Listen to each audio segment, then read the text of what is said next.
Let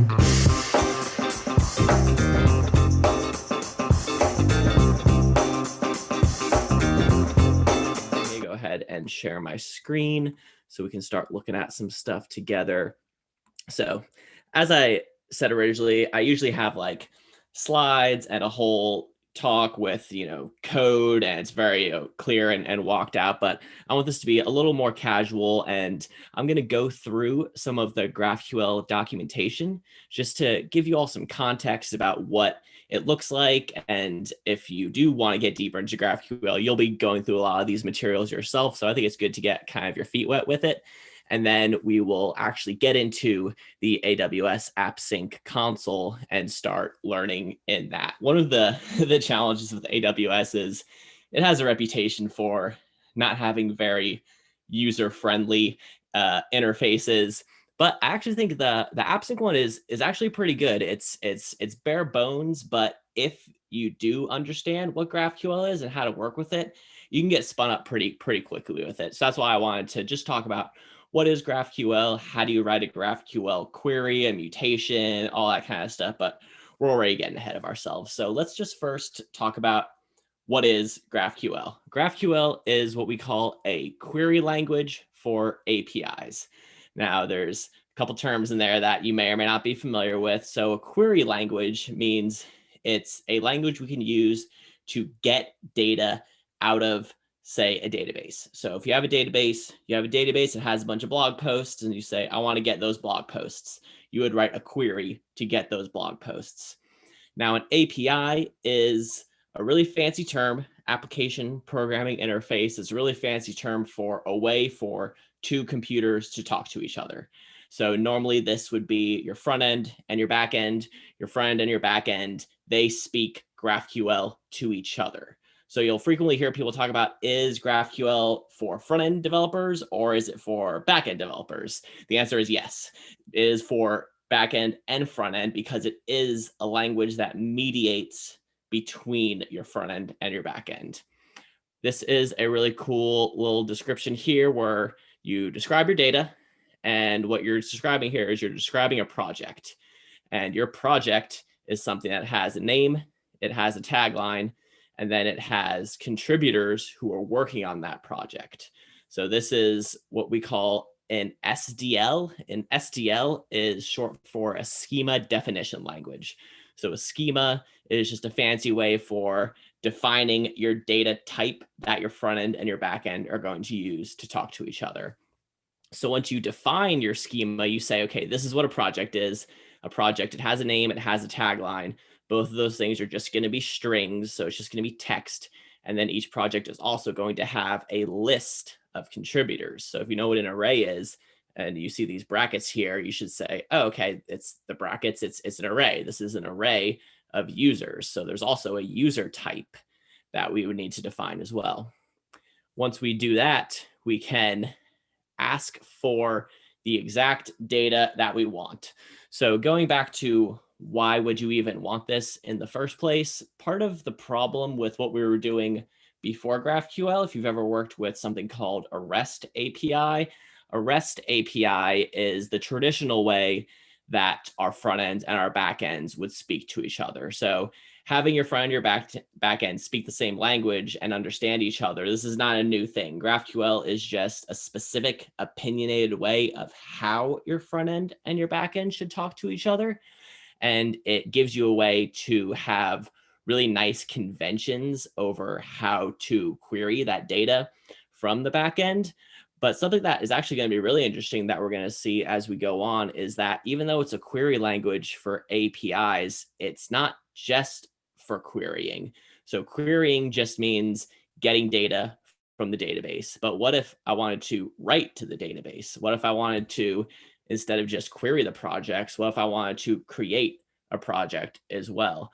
And that's actually something that you can also do with GraphQL, which is pretty cool.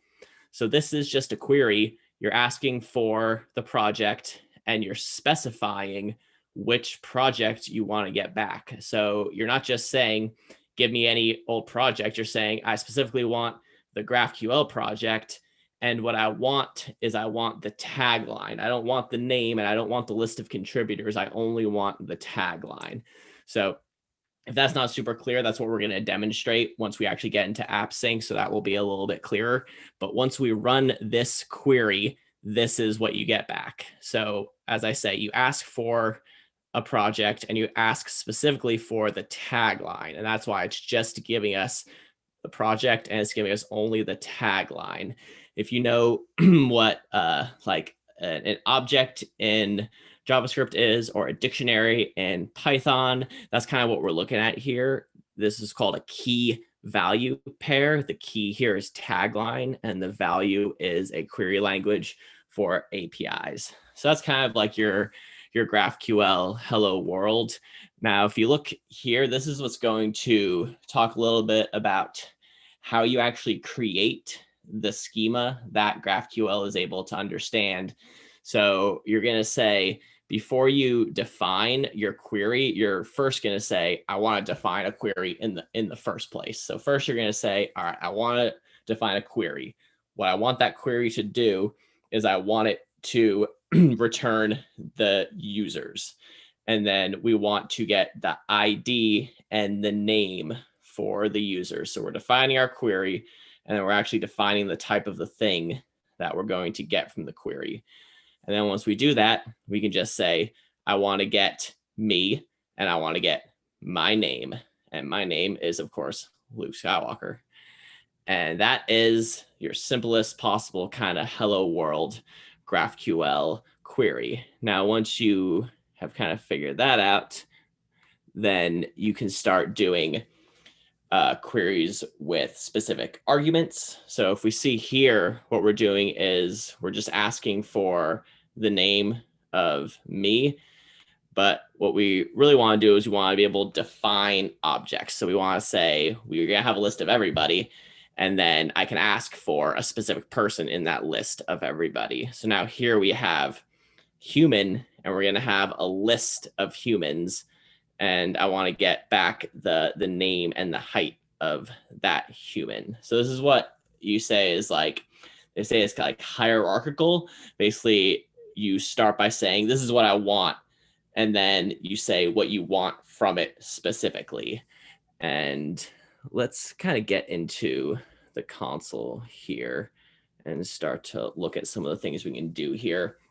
So this is the AWS AppSync Console. So if you just Google AWS AppSync, this will take you to AWS AppSync's homepage.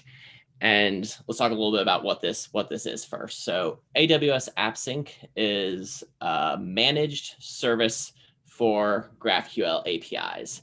So right now we've just been talking about GraphQL. I've been showing you like how to write a GraphQL query, how to get data back from a GraphQL API, and it should be fairly intuitive in terms of like the syntax and what we're writing. We're just saying, you know, what we want, what kind of data we want.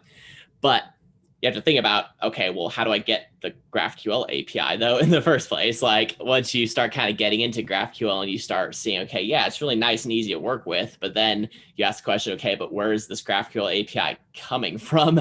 And how do you actually create a GraphQL API? That's going to take you a whole nother month. So what you really want is you want to be able to access a GraphQL API that has already been created for you. If the GraphQL API is already there, all you really have to do is just say, hey, here's my schema. Here's the things I want to get. Then you can start creating the things, you can start getting them back. But getting to that point is actually really hard. It's really challenging. For as nice and as simple as GraphQL is to write, it is very challenging to set up. This is why something like RedwoodJS is an extremely nice framework, because it's giving you so much GraphQL power kind of out of the box. And this is the same idea with AWS AppSync.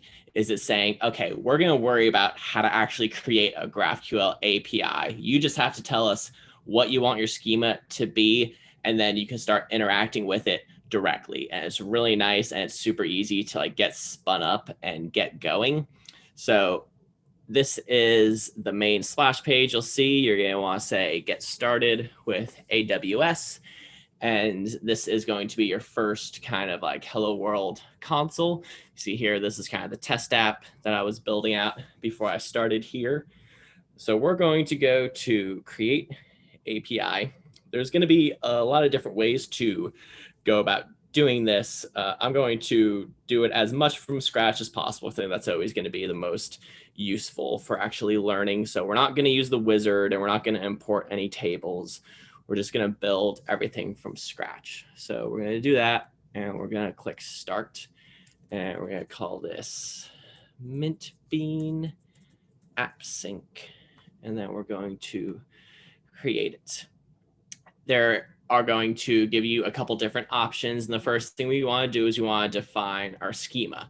So this is the very first thing that we're looking at over here.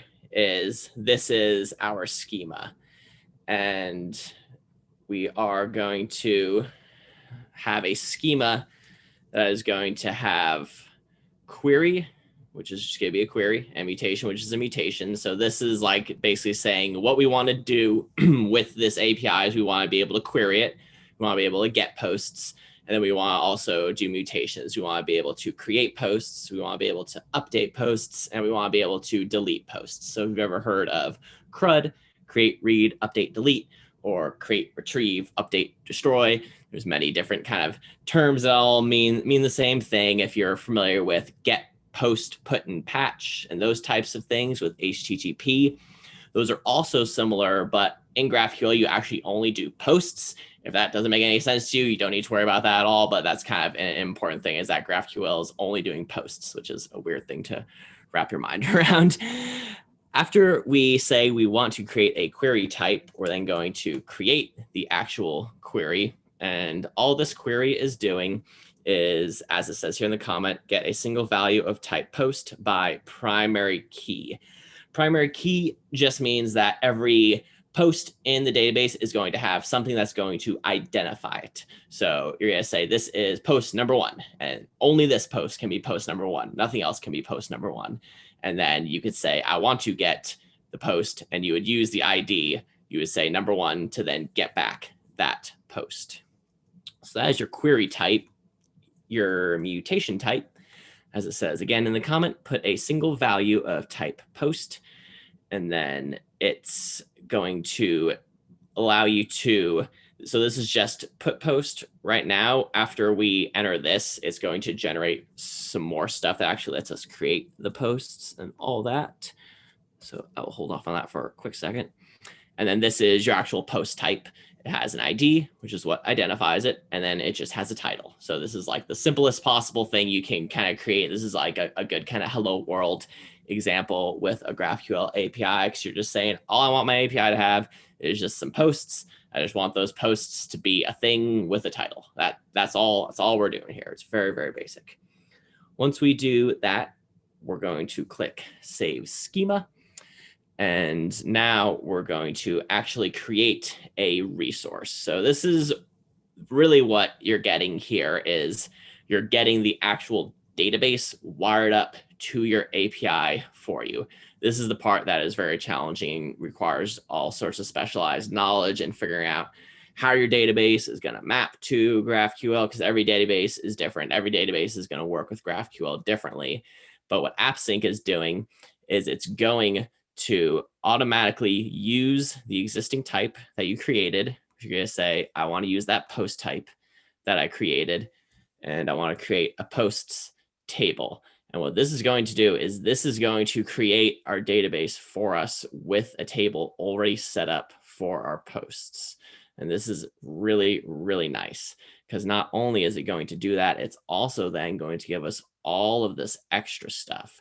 So before we only had put post, but now if we look at our mutations, we have create post, we have update post, and we have delete post. And for each of those, they're taking an input, and they're taking create post input, or update post input, or delete post input. And these are down here. This is something called input types. This is actually in the GraphQL documentation that we were looking at earlier. And it's a way to basically keep your input fields separate, because when you actually start wiring this up to a front end with a React app or something like that, you're going to have input fields where you actually be inputting the data. And with the way React and a lot of this stuff works, you'll have like event handlers and change handlers and things like that. And just like your input is something that is like, it's very special. It's very, you want to always make sure it's separate and you know exactly what it is, where it is, what it's doing. That's kind of why you extract out the input specifically as its own type. And then there's a whole bunch of other stuff here that we don't really need to get in right now. You don't really need to worry about. So we're just going to go ahead and create this. Sometimes it will yell at you because I already created a post table because I've already done this once before. So I'm just going to give that a posts to, and it now won't yell at me. Now, what we're going to be able to do is our GraphQL API it's set up. It's good to go. We're ready to start creating posts and getting the posts back. So if we go over here, we're now going to go to queries. And here is where you really start to see why GraphQL is so amazing. And I'm not sure if you guys are seeing all these, but let me just close that just in case. So what's really, really nice about GraphQL is that you are able to always see exactly what you can do with that GraphQL API. So what do I mean by that? If we look over here where it says mutations, these are the mutations that you can do on this GraphQL API. You can create a post, you can delete a post, or you can update a post. And if we select create post, you see how this is changing over here. And you say, okay, I want to create a post and I want to give it a title. So now it's saying, okay, you want to do a mutation. You want this mutation to create a post. You want the input that is going to be that post to have a title, and you want that title to say, hello, Mintbean.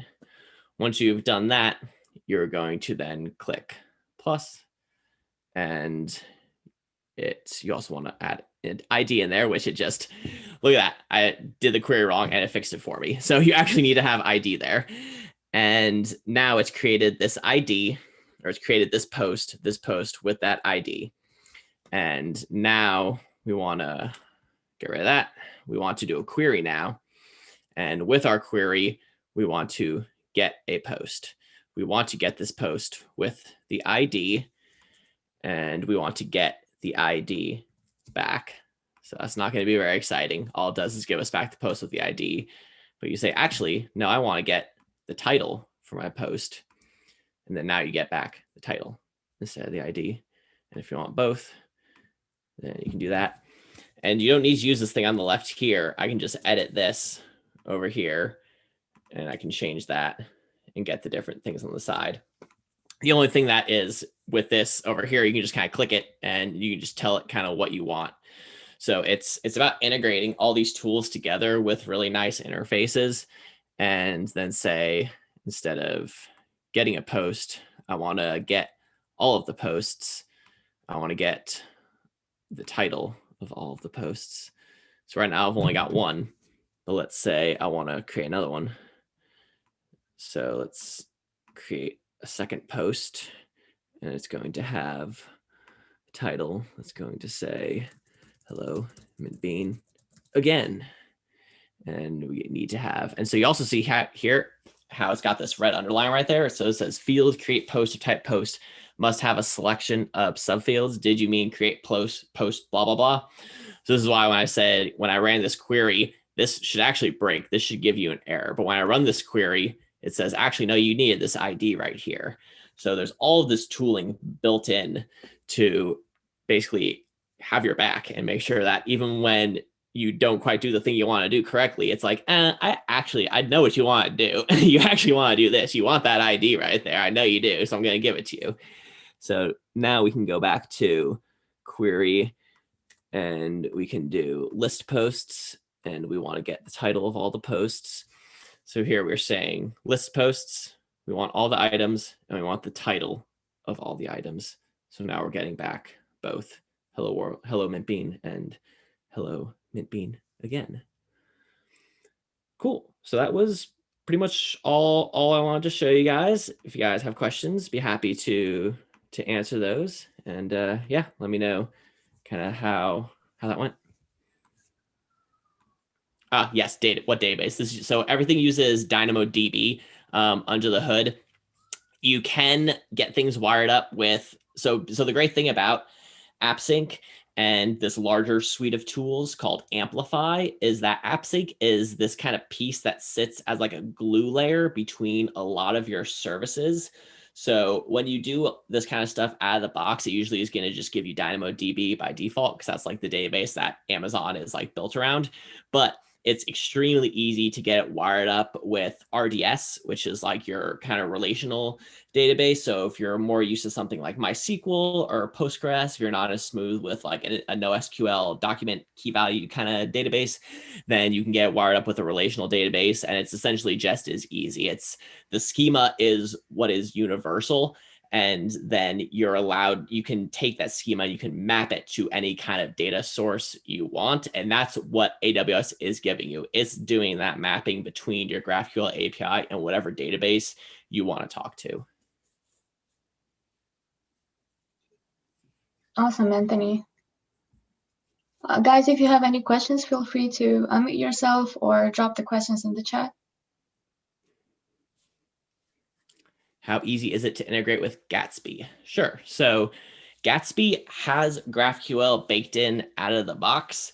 So I have not personally built a Gatsby project with AppSync or Amplify. I know Natter Dabbit has a lot of really great videos about this. If you just search Natter Dabbit Gatsby AppSync, he has a tutorial that will walk you through exactly how to hook up Gatsby to AppSync. I would imagine it would be fairly simple because GraphQL is already integrated with Gatsby, and that's the whole point of AppSync. As I said, though, I've not done it myself, so I can't really speak to that, but I would look for Natter Dabbit's videos.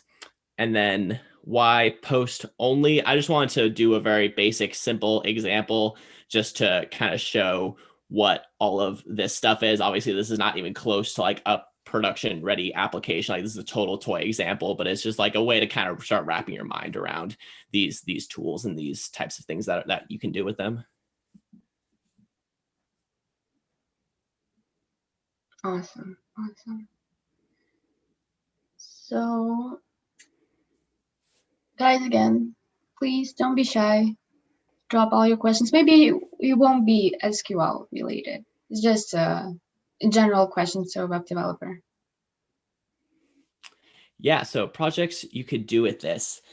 Anything that requires like writing to a database. So if you think about anything that involves like having users that need to have like different accounts, and each of those accounts are going to have their own data that they need to get access to. So something that I haven't showed, because like I said, I wanted this to be like a really basic kind of GraphQL 101 type talk, but once you have your GraphQL API set up using things like Amplify, you can get authentication set up with just like a few commands, and then you can have users, and then those users will have access to their own specific kind of data. So I would say like data intensive kind of applications that are going to have users is what this is really built for. Like what I showed, like I said, is a very simple example, but you can build really powerful applications. And then because it's attached to DynamoDB and to all this AWS infrastructure, you don't ever have to scale it. You don't ever have to set up load balancers. You don't have to worry about the infrastructure. You don't have to worry about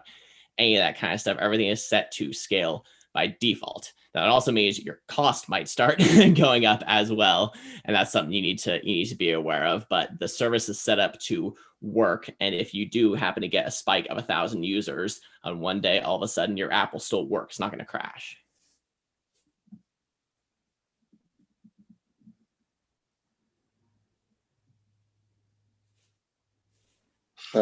What's the pricing like? So that's a great question. What I showed was all on the free tier, so I haven't paid for anything. In terms of like AppSync itself, I don't think there is a cost. Like it's really more about the database, and that's why I say you're gonna be more worried about like what's the cost of your DynamoDB table that is getting set up. So it's set up so everything is on the free tier automatically. And then once you start hitting certain usage limitations is when you start to Like get into some of the similar to Firebase. Exactly. Yeah. Firebase is a perfect example of what this is aiming for.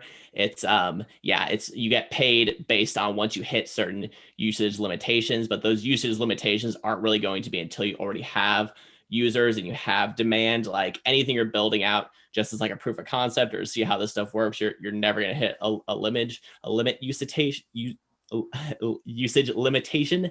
And so yeah, I would say you'd want to look into pricing for like DynamoDB or pricing of whatever database you have set up, because different databases will have different pricing, they'll have different access kind of stuff. So the database stuff is always really going to be the complicated layer, and AppSync is just giving you kind of nice interface into that database. So that's why I don't think there is a cost for AppSync as far as I know. Okay, so Lotus Map. Okay, someone asked about Neo4j and Cassandra. Yeah, so this is a great question. Neo4j is what's known as a graph database. This is very confusing because GraphQL has nothing to do with graph databases. It's just a kind of like name that they happen to share. So GraphQL is agnostic to your database. You can use GraphQL with any database. That's kind of what we've been talking about here with like DynamoDB versus like a relational database, like a MySQL or a Postgres. So you can use GraphQL with Cassandra. You could use GraphQL with Neo4j. You won't necessarily be able to do that with AppSync because AppSync is going to be integrated with AWS databases specifically. So DynamoDB and Cassandra are fairly similar. Cassandra was actually originally based on the first DynamoDB paper. And then after the DynamoDB paper was turned into a service, the service was based on Cassandra. It's very confused history.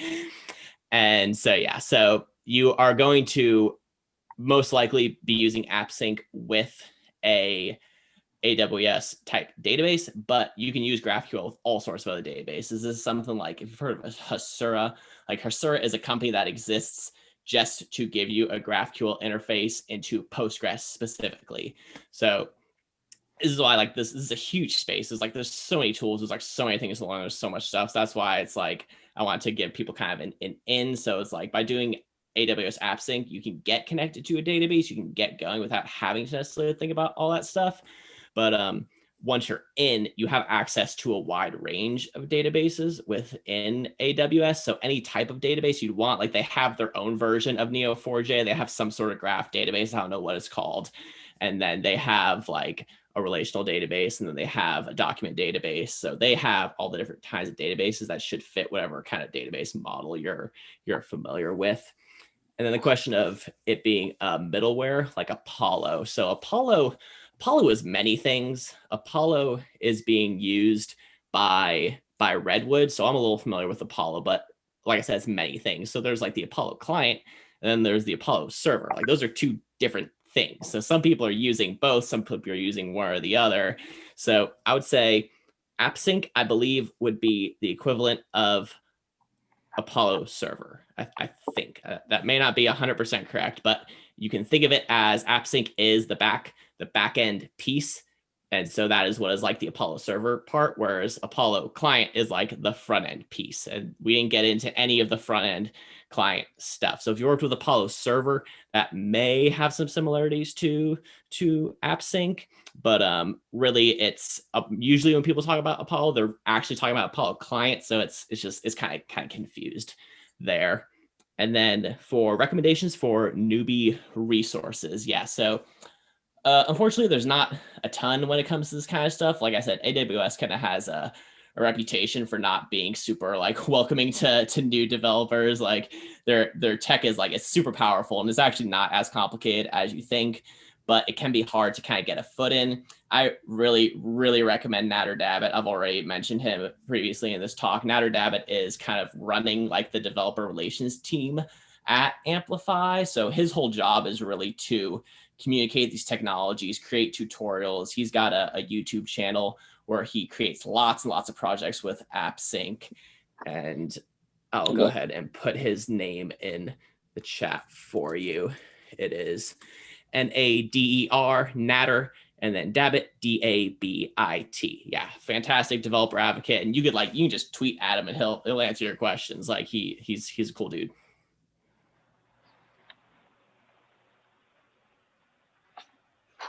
Yeah.